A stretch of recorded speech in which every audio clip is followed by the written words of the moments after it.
And I was gonna be all cool, and then just forgot to turn on my microphone. So, but it's working now. Hello, chat. Welcome to I'm Not Trying to Kill You, the Splintering Wheel.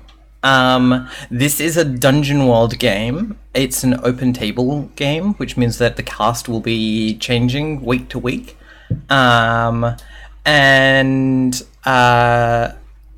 I'm very, very excited to play it. It's also the first time that I've started a campaign on this without a set number of it's going to go for this many weeks. I'm really excited to just be let this be a very organic space. I'm super, super keen.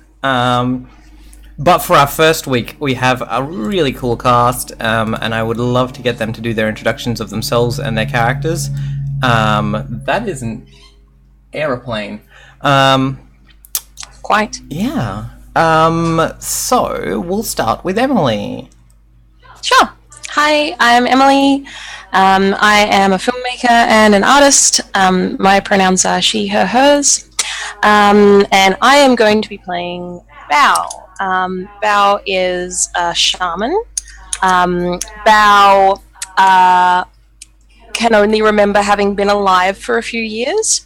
Bao has a spirit beetle that guards her and helps her through life. And she is a little strange and spooky and very excited about a lot of things, often excited about killing. Awesome, cool. Next up is David. Hi, I'm David. People call me DC. You can call me either. My pronouns are he, him, or they, theirs, whichever you feel more comfortable with. I design games, and at the moment I'm designing a game that is a Blades in the Dark hack called Mutants in the Night, and I am very excited about it. My character in this game is named Sparrow. They use they, them pronouns. Sparrow used to live in a orphanage, and the owner of the orphanage would send Sparrow out to steal things from people. And Sparrow had to take care of all of the other kids, and eventually the orphanage, for some reason, dissipated, and now Sparrow is kind of a wandering thief who has a soft spot for people who need help and will put themselves in danger often. Oh, sweet. Brothers.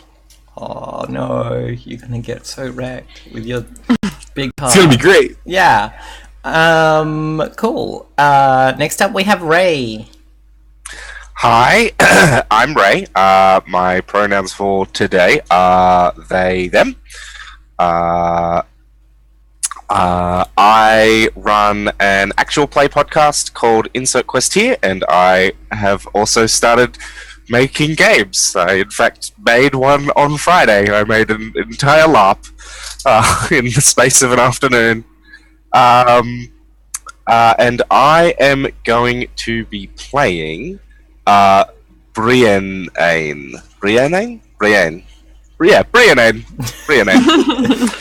That's how we're going to say it. And it's a boy's I'm going to put a pronunciation guide in here for myself. Brienne. I have a name, and it's a boy's name too. It's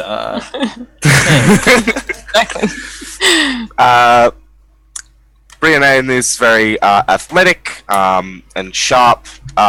They keep most of their body hidden and covered at all times. Pretty much the only skin of their body that is visible is just around their eyes. They are more at home in the spaces on the edge of our community, both socially and physically.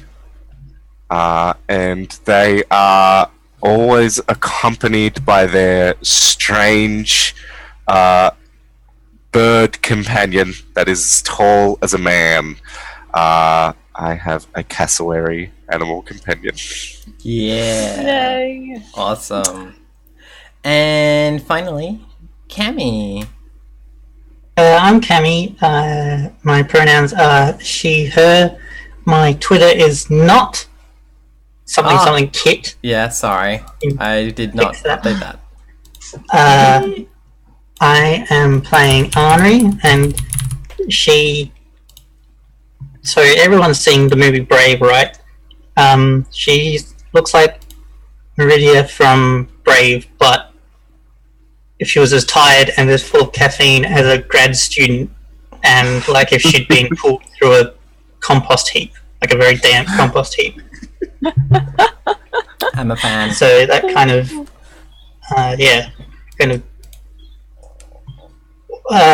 almost moldy, like smells of damp. Kind of groggy. Awesome. Yeah, so attractive. Eyes kind of wide and lost, but also paying attention to everything.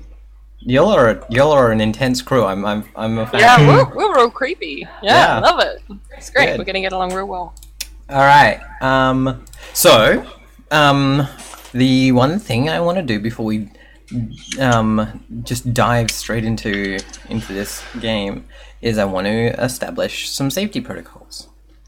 So, because we are a group of adults who are playing a game together to have a nice time together, or at least an interesting and meaningful time,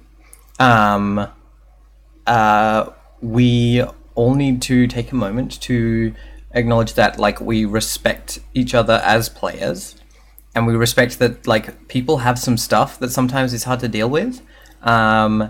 And so if that comes up for you, we have two ways of communicating, of saying, like, hey, this is triggering, or it's a bit much for me, this is a thing I do, I want to not explore, or I do want to explore, but we need to tread carefully. And those are, we can say verbally, we can say X card or red card, I want to X card this. If you're struggling in a way that means that you can't, you're non-verbal, palm up to the screen, like just towards your camera, and that will let us know, oh hey, this person's struggling, and we'll like step back and give you space for that. When that happens, when people need to X card things, we don't ask people, oh, why you got to do this. We just say, what is it you'd like us to skip over, and then we'll do that. We can, if you'd like, we can delve further into it, but like tread carefully and recognize that it's a sensitive topic. But we won't when we don't judge each other for that. Chat, if there's something that we're addressing that is stressful for you and you want to let us know, there is a little red nay emote, vote nay, everyone has it. And you can use that as like a, hey, this is like, y'all are hitting some like rough content for the people in chat as well. Yeah, thanks, Explosive. Good job. So are we all feeling comfortable with that? Feeling Yes. good? I like it. Cool. Sounds cool. good. Excellent. Great. So, let me grab. I'm gonna do some reading because I feel like box text is actually really good for setting tone. This is Beidha. That much we know. We know that once the land was peaceful, with farms and towns and kingdoms aplenty. Once filled with once great elven families lived in fortress homes and dealt with nomadic dwarves. We know that halflings built sprawling settlements filled with gardens, and that orcish folks built spires and towers all intertwined. We know that wardens cared for us and acted as our intermediaries to ER. We know one of the wardens abandoned us, and that the land fell to desolation. We know that existence itself became dry and wrong and hostile, that life itself became desiccated. We know that we prayed. We prayed to the one that abandoned us, we prayed to the ones that didn't. We know that one of them listened. Life has returned to the world. Life and death in equal measure, an abundance of both. We know the small settlements near enough to Beidha. We know there are other towns, maybe even cities. But the way beyond our walls is dangerous and chaotic. Trade routes and safe passage shift like rivers in a storm. Roads and farms grow over with wilds both beautiful and terrifying. That which would not yield overgrowth is salt. Stranger creatures lurk among the wilds now than those in books and fairy tales, and Beidha is in need of folk who would face them. The domination of horror is upon us, and hope is sought in the shadows. Our first view of Beidha, I think, is from like the wilds, from the overgrowth. I think we peer through vines and thorns and leaves and brush, and we see a loose collection of small stone buildings that still stand in something like a clearing. There aren't formal walls. There are the ruins of where walls might once have been, and there that demark the edge of town, but even those have been encroached upon, and many of the buildings of what was once a much larger town are now being pulled slowly apart by the greenery. And I think where do we? I want to like take a moment mechanically to address what you don't have as a town. The town doesn't have healers or surgeons or blacksmiths. It doesn't have a tavern.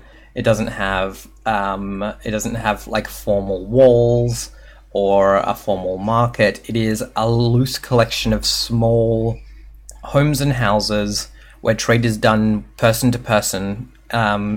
Industry is cottage industry at best, and people and people kind of need to band together to survive in this place. There are paths, roads, goat trails out of town, but they are like renowned for tricking you. Some of them are more stable than others, but some will change from day to day, as the jungle grows over some parts and reveals others, and you may take a road to one place and find yourself somewhere else,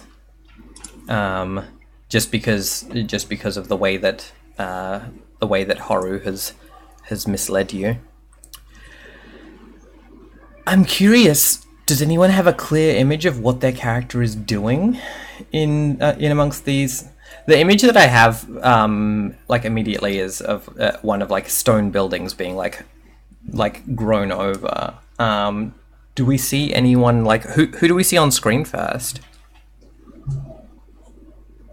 Henri has, so she's not a healer, but she can technically be a surgeon, in that she can stitch things back together. Mm-hmm. And so I imagine that is a facility that the town begrudgingly gives her, like that is a... Yeah. So, and she is a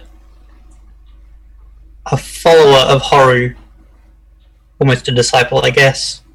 And so if there is a designated graveyard or some such, there's definitely that's where like she would hang out. The dead go. Oh, it's totally one of those things where it's like there's a section of the town that's up against a cliff, and the dead are like buried into the cliff, in the old Jewish style. Wow. It's totally that. Where you, like, that's very cool. Because it's limestone, you can like cut into it, but at the same time, it means that the death just seeps through the cliff when it rains.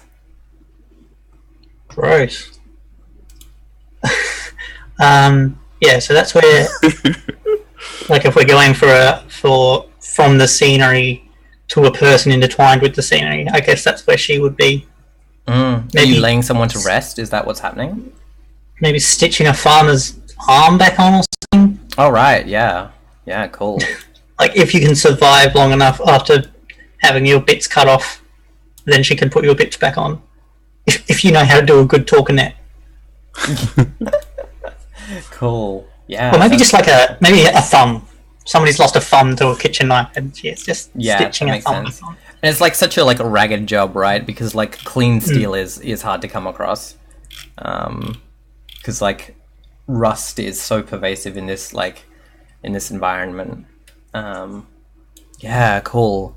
And yeah, this farmer is like, I don't think it's like just a like a kitchen knife or whatever. Like I don't think it was just an accident. I think this farmer is there like saying to you, I'm not clumsy. I got a fright, and it was I was working, and it was very scary. So I swear I saw one of those creatures people keep talking about, the spider people. I'm sure there was one trying to steal some of my potatoes. Spider people. Why would spider people eat potatoes? He's like, well, they want to steal from us. Don't they? I thought that was what they were for. Maybe if they're people, they would steal. I don't know. Maybe but spiders just eat. Yeah, and he's like, yeah, you can see him being like, oh no, I haven't like thought about this enough. Bad things could be happening that I haven't like considered. He's like, well, I'm just looking after my crop. I don't know how to. Yeah, and like you can see him getting like really like nervous and like jammed up. I can bring a cup and a piece of parchment to your house if you need help. Yeah, he asks what that will do. To catch the spider with and to get rid of it. He's like, these things are the size of men. Small men, but men. Oh. I'll need a bigger cup. All right, I think that's a great place to like go and see what someone else is up to. I think that Sparrow would be active at this point because there is a farmer who is not by his potatoes.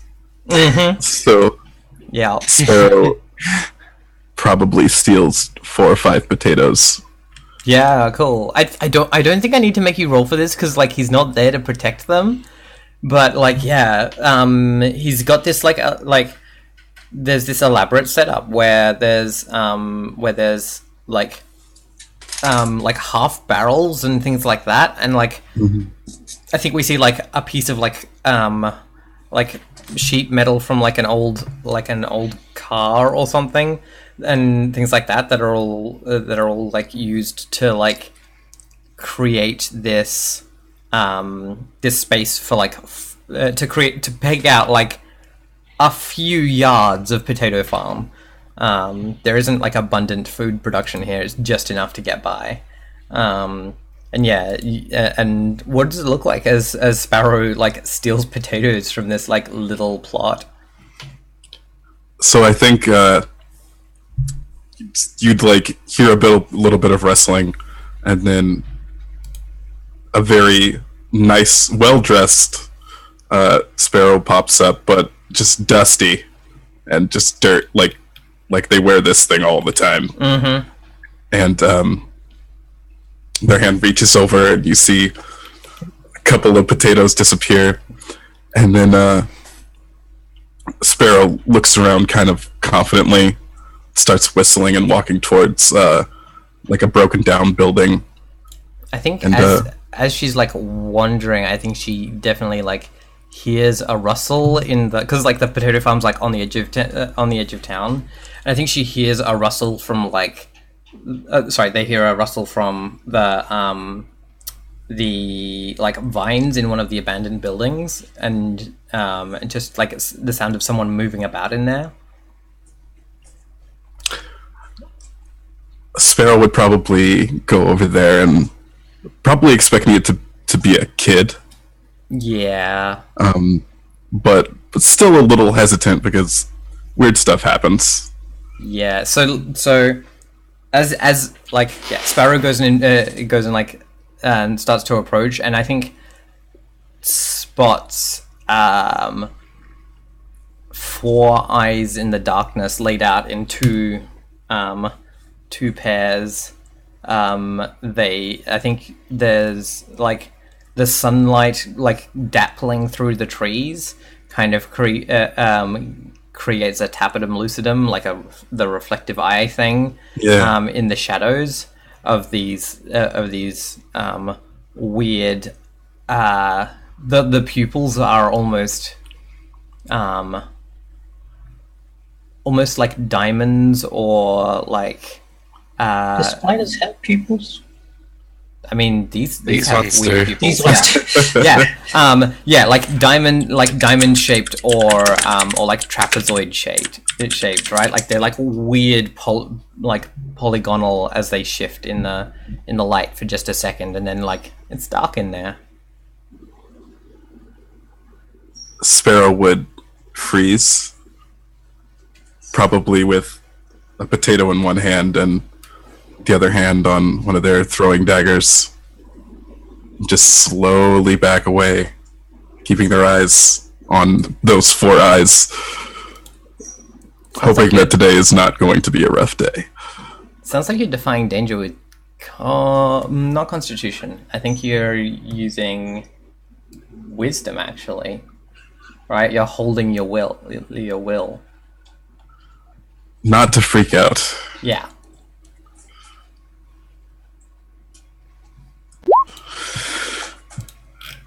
Heyo. Hey, nicely done. Well, good job. Twin sixes is a good start.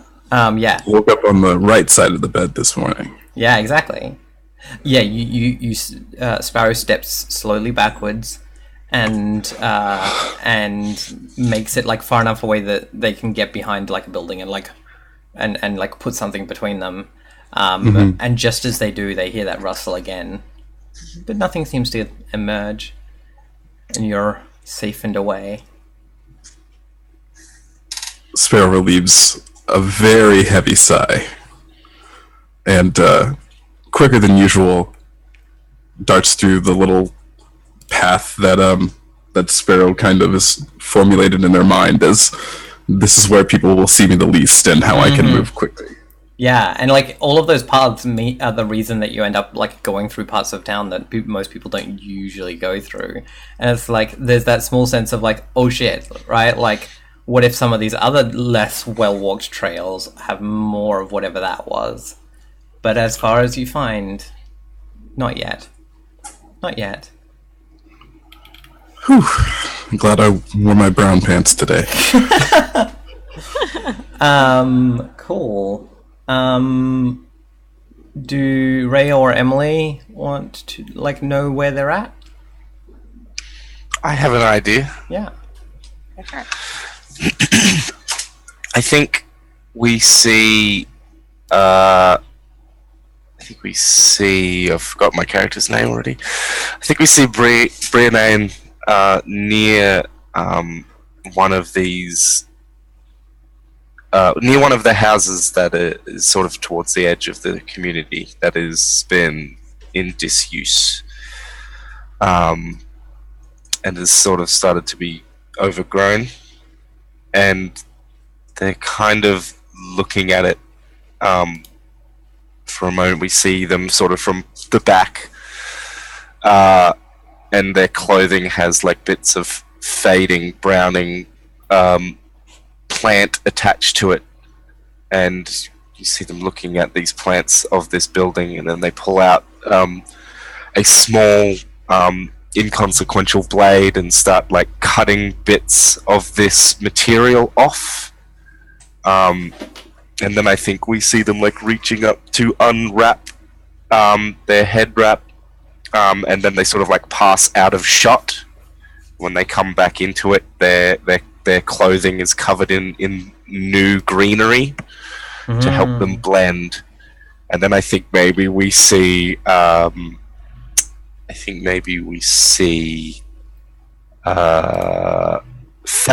my cassowary, sort of like turn its head as if it has noticed something. Yeah, that's cool. I think that's actually like Yeah, like the cassowary being like, "What's that?" is I think like almost enough just to be like, yeah. Bow. Where do we see you? Well, I'm wondering if maybe the cassowary saw me. Yeah. Because I think I'm following somebody. I'm following one of these people, just out of like curiosity, and it may be that like I have already met them before. But yeah, maybe I'm following. Is it Brianan? Is that right? Is that how I say it? Brian-Ain. Brianan? All right. I'm going to adjust the writing of that on the character sheet until it's easier to remember how to pronounce it. That's fine. Yeah, I think I'm following Brianan and the cassowary, and just sort of like observing them. Also, am I going a little choppy in the call, or is that just how it looks on my end? No, you're pretty good. It's fine. You're like a little choppy, but not like enough for it to like not more than anyone else. Yeah. Cool, that's fine. And so I think like maybe when the cassowary kind of like turns its head and sees her sort of lurking behind, I think she gives up the sneaking and would sort of like come out and like I guess actually probably try to interact with the cassowary. And I don't know that I explained her look before, so Yeah. Do that now. I actually have a convenient picture of which I don't know that other people other than the players can see it, but if you click on my name of the players, you can see a convenient picture. In Roll20. Yeah. Yeah. But yeah, she has intense eyes. She has a mask that is carved that looks kind of like somewhere between a skull and like the face of a beetle, and that has been like painted. And she has quite dark skin and tattoos, particularly on her hands. Her fingers have been like tattooed black, and she's wearing like this very kind of like mishmash costume of like hides and furs and bone things. Yeah, she would come out and sort of like actually probably like start imitating the cassowary, so kind of doing whatever movements it's doing and making the show of like pretending to be a cassowary, and seems to be enjoying that greatly.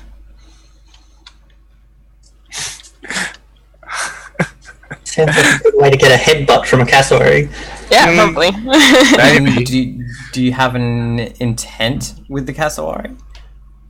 To play with it. I'm just playing with the cassowary. That's fine. I'm not. If it wants to play with me, but it might be too busy being like protector. I don't think it like yeah. I think you pick up on the vibes that it's like hey, I'm gonna like. Why do you stop? Yeah, stop that. Why is the mammal so close? Yeah.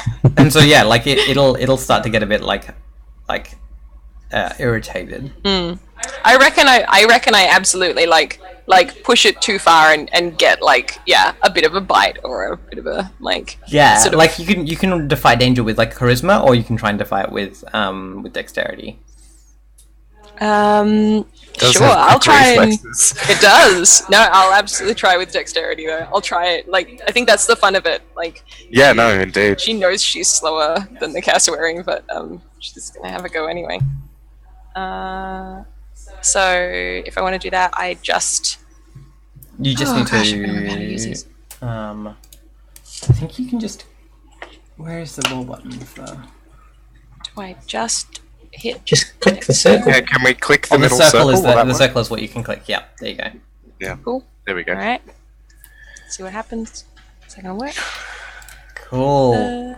Not the worst. Yep, not the worst. Let me have a look here.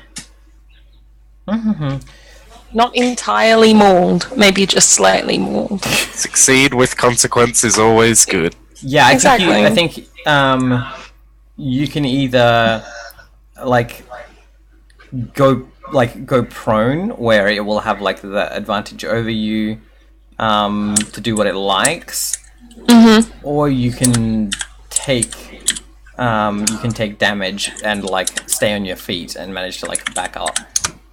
No, I go prone and I just like giggle. I just lie on the ground, just being sort of laughing. I think as you go prone, Brian then quickly turns and sort of says in a low but like firm and sharp tone, "Film." And it sort of like shakes their head as Phelim like quickly looks towards Brian. Because I don't think that Phelim quite understands the play that is going on. I don't think so either. Yeah, no, like the Castle Warrior's about to disembowel this person for you. Yeah. You know, as like as a helpful thing. Yeah. And I think I'm gonna look up what cassowaries eat, but for now I reach into like a little bag and pull out like a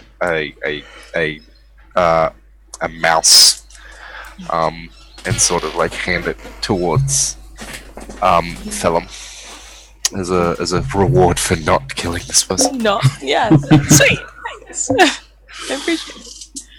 Yep. Cool. Well, I think this is a good point to do our startup session move. Sure. So, how does this work? as a group, if you go prospecting for rumors, roll plus charisma. If you spend coin on it, take +1 forward.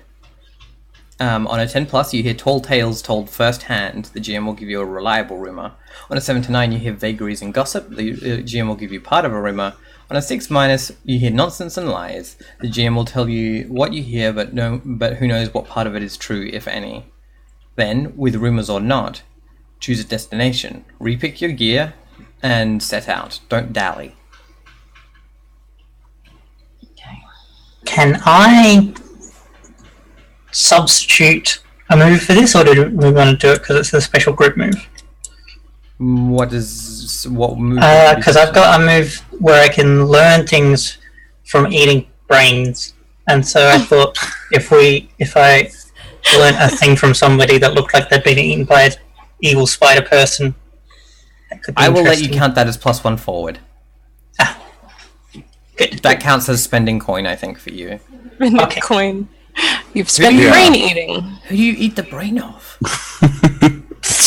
Yeah, I mean that's the question. Somebody kind of, I think a child that wandered off. Oh God. Okay. That's my friend. Oh no! What was their name? What was their name? I failed them.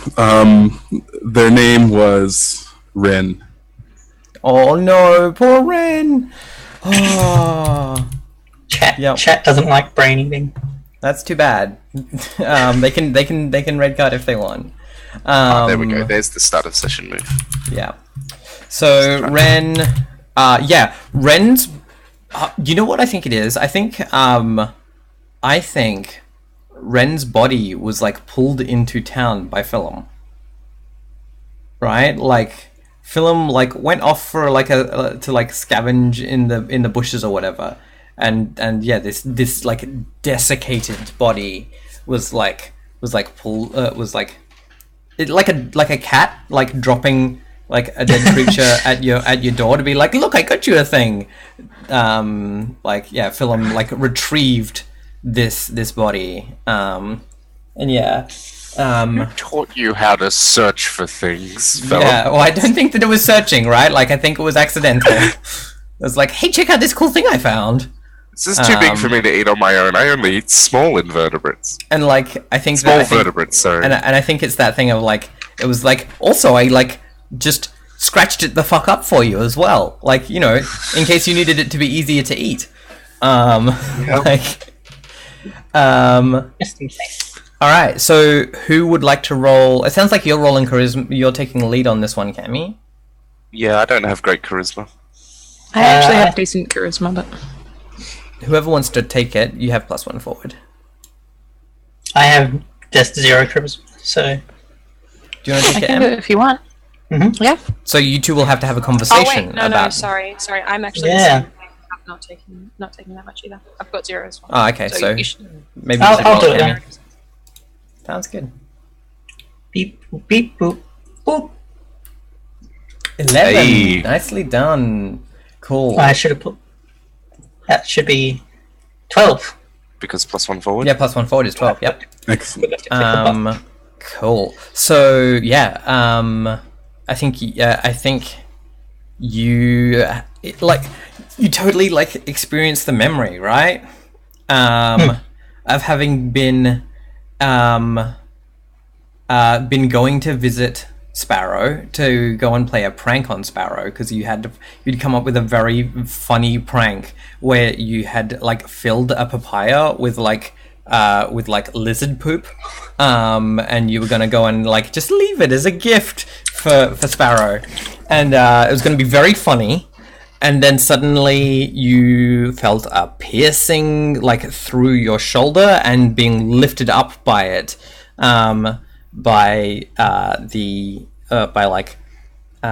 your from the shoulder and being dragged away and like everything kind of going a bit numb. I think you remember seeing the moon over the pool that people go and fetch eels from. I think you remember like pines all like knatted together with some kind of horrible one of the things that's like I love about like the imagery I have of the setting is that it's like jungle, but also like sometimes there are pines or maples or like it like everything grows. It doesn't care. So there's all these like these like conifers or pines that are all like woven together with this horrible silken thread. And I think you feel the feeling of like being like swaddled, of like being bound up, and then the feeling of just everything going slowly drier and drier, and your lips being parched, and then things don't fade to black, they fade to grey. Yeah. Holy shit. Yes. Hence. So we went eels, pines, sleep. Okay. I think so. I would remembering Sparrow, and so I would go and talk to Sparrow. I guess Arnery goes to find Sparrow after laying this. I would go to get. Arnery will go to get Sparrow to show them that their friend is dead. So that means I have to track down Sparrow, which I guess is the tricky part. I mean, here's the thing, right? Like the move is specifically and then set To group us out, right? together. Like you come together by default. Okay. All you have to do is select a destination. And you can repick your gear if you want, but you've just done that the first time, so you probably don't need to. I think we want to go to the eel pond, right? Eel pond. Yeah, cool. That sounds like the destination to me. Yeah. Well, the eel pond we is wanna- only one progress away, one distance. So that's a good first start. We can try and find out what happened to your friend. Sparrow takes a potato and puts it under the Rin's vest and just pats it and walks away. A potato for the underworld. Yep. Gonna say something for their journey. Yeah, that's gorgeous. I love it. Yeah, cool. All A right. potato on each eye and one in the mouth. Also, I think if we're all together, like when this sort of scene is happening, I think Bao kind of like at some point when Sparrow is not, trying to mourn their friend, Bao kind of like approaches the body and like gives it a bit of a look over and looks a little like disappointed, and says to Sparrow, I'm sorry, I can't catch your friend. If I could catch your friend, you could talk to them, but I wasn't here at the right time. What do you mean by catch? Catch. Put the spirit in something. Oh. Sorry. It's okay. Right now, we need a really big cup.